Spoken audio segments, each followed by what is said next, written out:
Well, home groups, welcome to our second week in our mini-series in stewardship. And this week we're going to be talking about how we steward our work unto the Lord. You know, the topic of work. The first thing that comes to mind for me when I think about work according to God's word is that when God created mankind, He created us to work before the fall. So therefore, work in itself is not bad.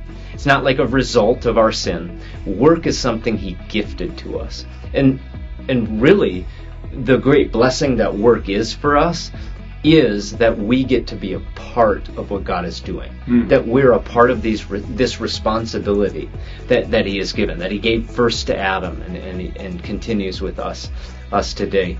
But I want to turn our attention as we get into the study and before you go through the questions to Colossians chapter 3 verse 23, because we're going to talk a bit about this in our lesson. It says this: whatever you do, work heartily as for the Lord and not for men, knowing that from the Lord you will receive an inheritance. There is a blessing that we receive in eternity, but as we reflect on what that means for us here on earth, the question really is, what does it look like to work heartily to the Lord? Yeah, we can twist this so quickly.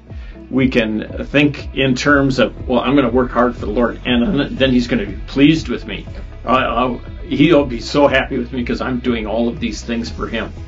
And that's it's a self-centered motivation. Another way of thinking of it is, well, it doesn't really matter what I do because I know that I don't have any control over what He does or gifts or anything like that. So one side is earning it, the other one side is falling onto this lazy side. But when it becomes a joy to give what the Lord has already given to us, we give back to Him to honor Him with what we've been given, then it changes the motivation. Yeah, that's so good. How do you see it when you get this balance of these two? Yeah, I actually think that's the balance that Jesus taught us, showed us in His life. It's the balance that the Bible points out to us. That one, the sluggard, God says he shouldn't even eat.